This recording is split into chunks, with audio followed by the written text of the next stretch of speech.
Good morning. It's December 31st, 2018 at 10:16 a.m. And I am here to send out a special New Year's wish to everybody.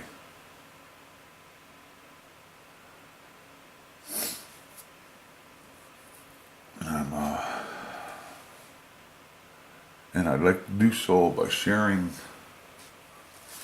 something that came to my attention yesterday. Strange how things can come to your attention when you pull your head out of the sand a little bit. I've been kind of blind, doing my own thing, kind of not doing stuff, not getting into anything.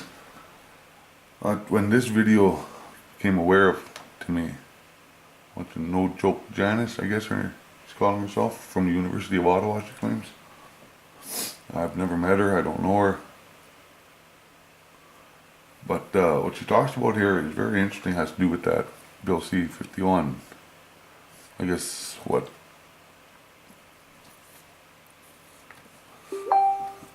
And if she's accurate in how she interprets this and how it probably will be applied to criminal court, well, I'd like to pass that along on this New Year's Eve morning.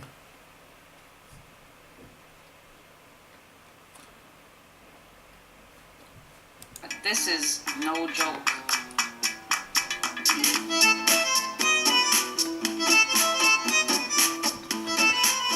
I'm Janice Fiamengo of the University of Ottawa. Some of my friends in the men's rights movement voted for Justin Trudeau's Liberals because, in addition to being socially liberal themselves, they thought his plan to legalize marijuana was a good idea. And all I can say to those people now is, well, I hope you'll enjoy smoking it, because the discomfort of being a man in Canada is going to increase exponentially after the passage of Bill C-51. So you'll need something to calm your anxiety and stress. If C-51 becomes law, as I fully expect it will, every man in Canada will be a sitting duck for a false conviction of sexual assault.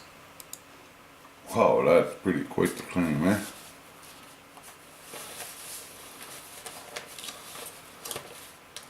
But it's also very scary.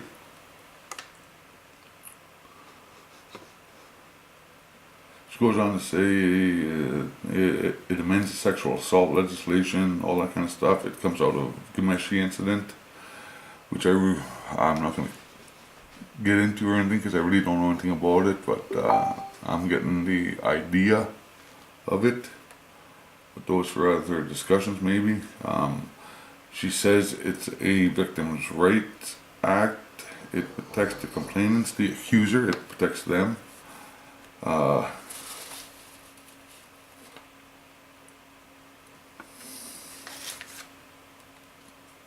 It's called, she claims it's quote, rape shield protection. It has to do with sexual assault cases of, I'm assuming, date rape, all this kind of stuff.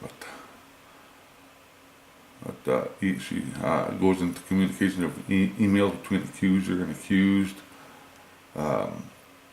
Can be shielded from the view of the court, that kind of idea.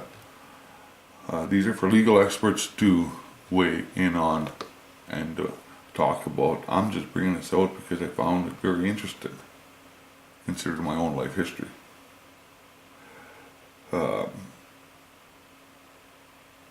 bring an accuser's sexual history into it, it has to be okayed by a judge, all this kind of stuff.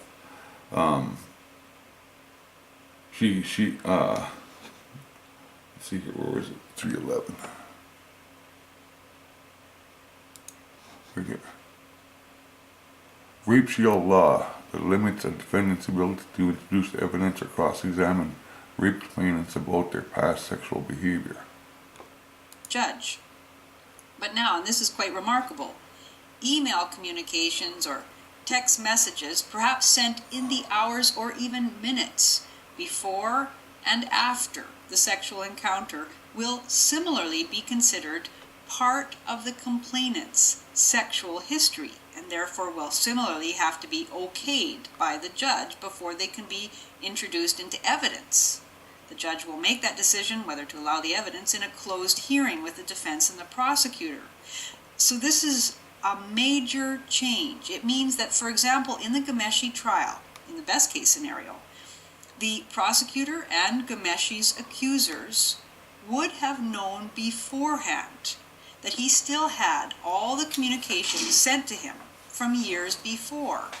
Therefore, the accusers would have had the chance to change their stories so as to tell a more plausible narrative. So Ghomeshi's lawyer couldn't have caught them out in their lies.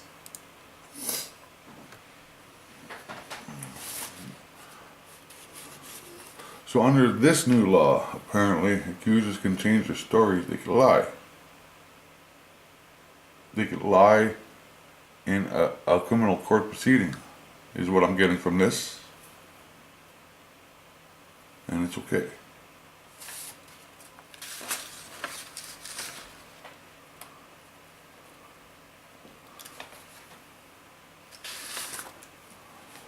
But it makes me wonder what the legal community is saying about this, because I'm just this just kind of came on me and has me questioning a lot of things, and I want to know about stuff like this.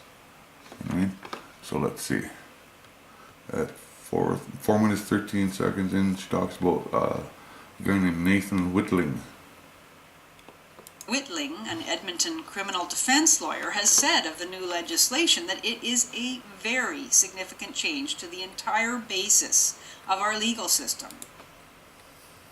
Significant change to the entire basis of our legal system. And I would further it to say specifically the criminal court system. He says it is, quote, contrary to the current rule, which is that the defense is under no obligation to cooperate or assist the Crown by providing any documentary evidence to the Crown or the complainant in advance of the trial. Let that sink in. Contrary to the current rule.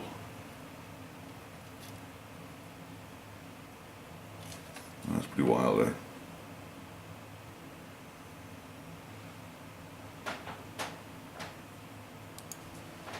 So if this bill becomes law, in other words, our legal system decisively tilts away from the presumption of innocence.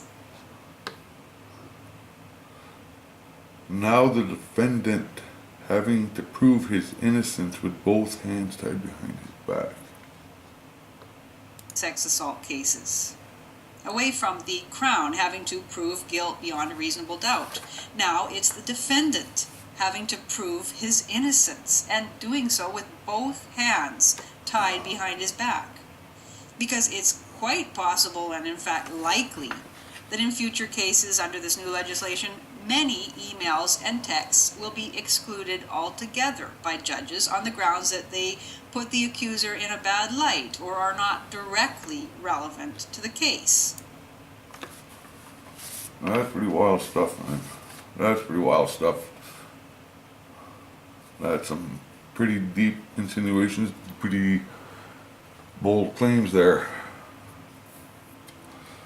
But anybody that knows me and my history knows that I can relate to everything that's being said here.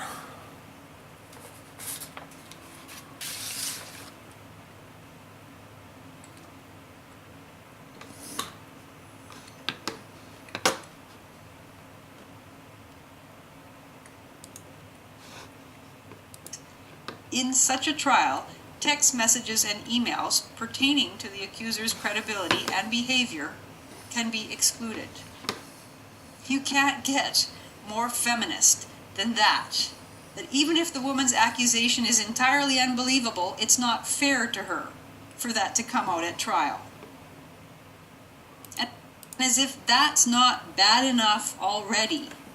On another front, the new legislation also clarifies the affirmative consent legal standard, in which an explicit affirmative must be given either verbally or in some other way at every stage of a sexual encounter. I understand the affirmation. Now we're getting into blurred areas about every stage, as far as I could see. Like like, I just want to open up some talk about this, because this is some very serious claims that this Janice woman is saying here. And I just want people to pipe in on this.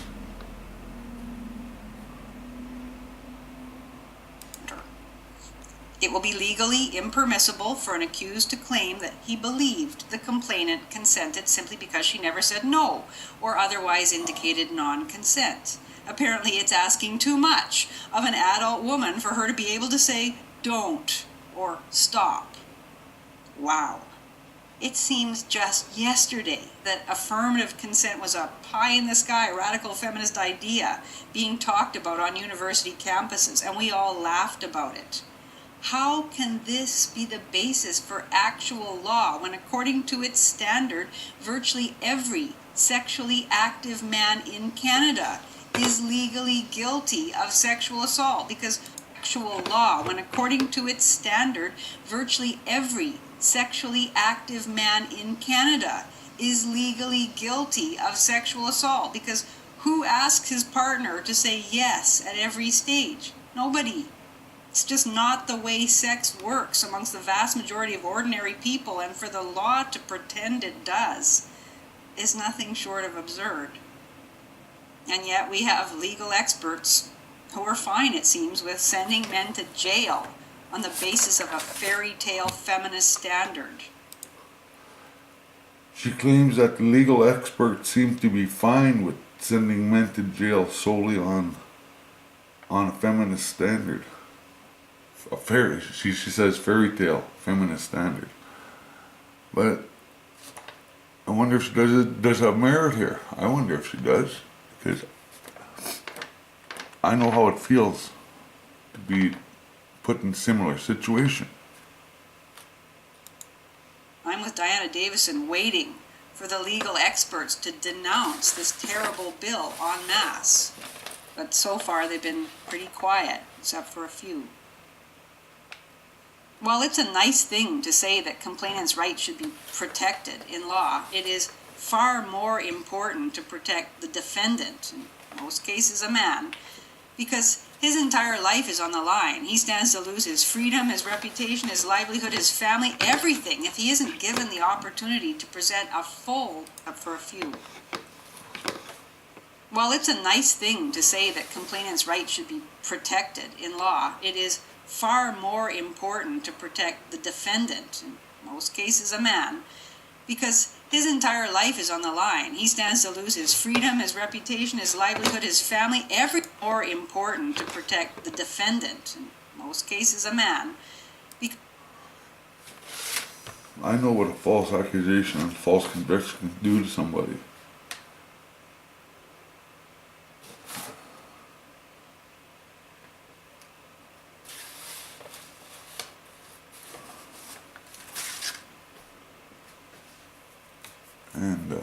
Because his entire life is on the line. He stands to lose his freedom, his reputation, his livelihood, his family, everything, if he isn't given the opportunity to present a full defense. But it seems that protecting the rights of the accused is hardly a consideration at all in present-day feminist Canada. I just wonder if the Trudeau Liberals will provide free marijuana in prison for all the innocent men they've helped to put there. No, that's quite the claim. Because that opens the door to many scenarios of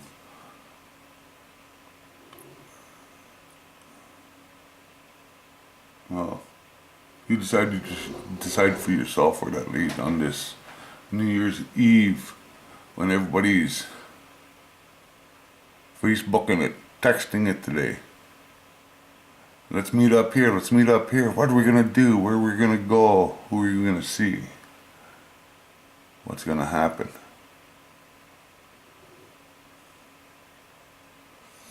Seeing because seemingly this law has passed, this bill C-51, I haven't heard anything about it until yesterday when I saw this particular video.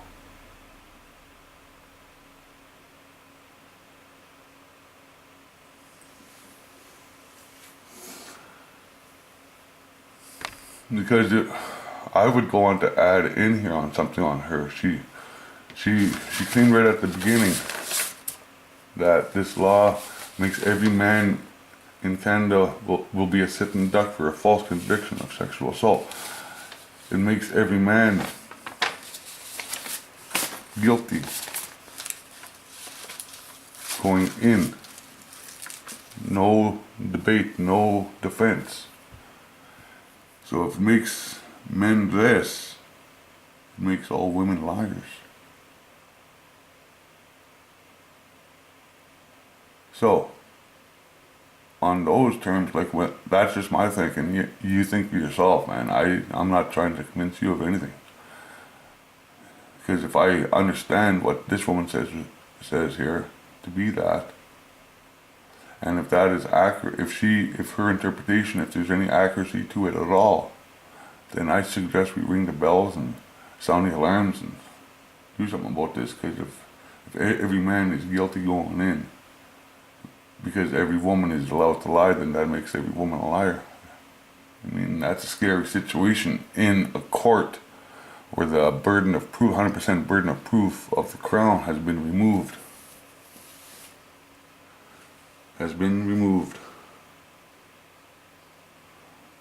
To defendant having to prove his innocence.